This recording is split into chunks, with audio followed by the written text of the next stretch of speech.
There's something about evening light.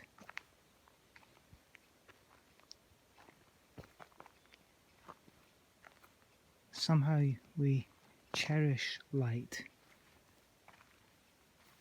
when we know the time is limited. Midday sun is marvellous, but we can get too much of it. But both in the morning and the freshness, when light is like a brand new gift, and in the evening when we know that light will fade, the sun will set, we cherish light. It's hard to put into words, and maybe we shouldn't, but I think that's got something to do with why evening light is so special.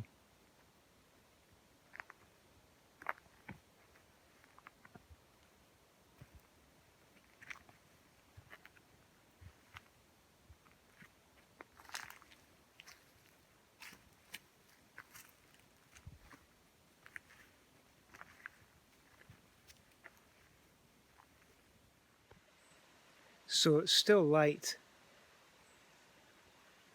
but the sun's gone. The reason it's gone, of course, isn't because it's set really quickly, but it's because I've come into the valley. But it will be gone soon, and then it will be night time. I think what I'm saying is that we have to cherish the light that we have while we have it. We don't cling to it. You can't cling to the sun. It's going to set. It'll rise again, but it's going to set.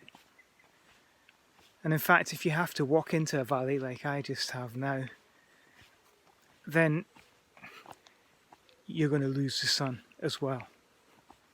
You might walk back out the valley, or you might have to wait till the sun rises the next day. But while you have the light, cherish it.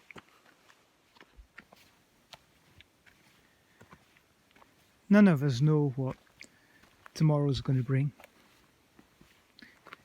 None of us know when things might get darker. Things might already seem darker than they were. But we have to cherish the light. Cherish the things that bring light into your life. Cherish the things that bring light into others' lives. And you know there is much darkness around. And we shouldn't be afraid of the dark in one way, although it can be scary.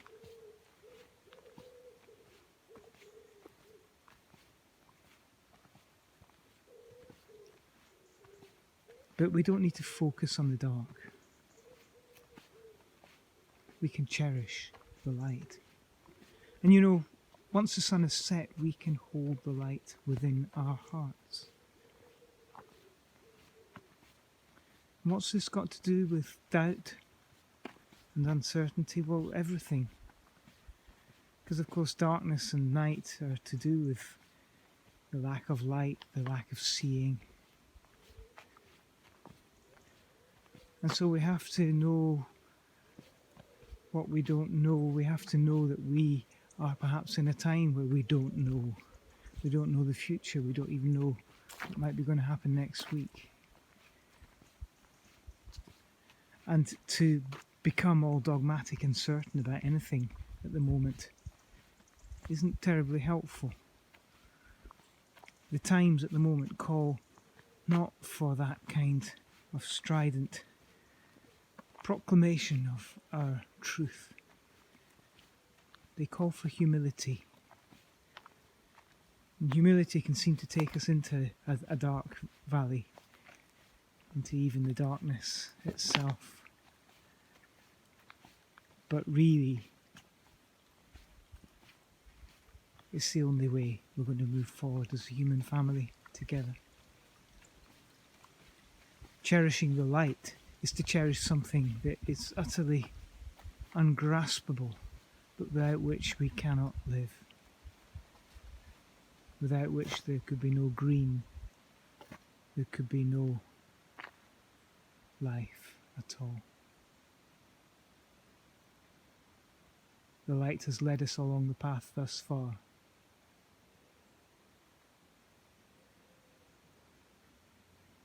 And as we look forward to what may lie ahead for us, we can be sure that we will find the way. I make no apology for talking in riddles, maybe saying nothing really, because we've got to learn to think in ways which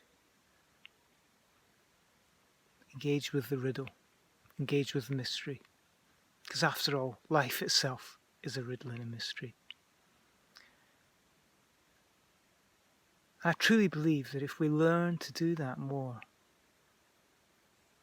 concrete answers actually will emerge to some of the huge challenges of our time. From the divisions in our public life to issues of race, to climate change, and to finding a way to deal with the current pandemic.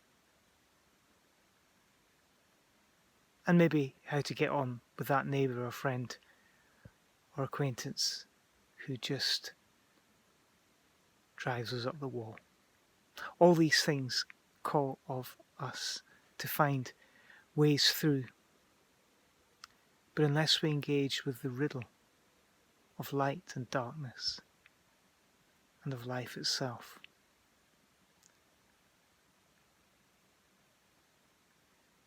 we'll find ourselves stuck.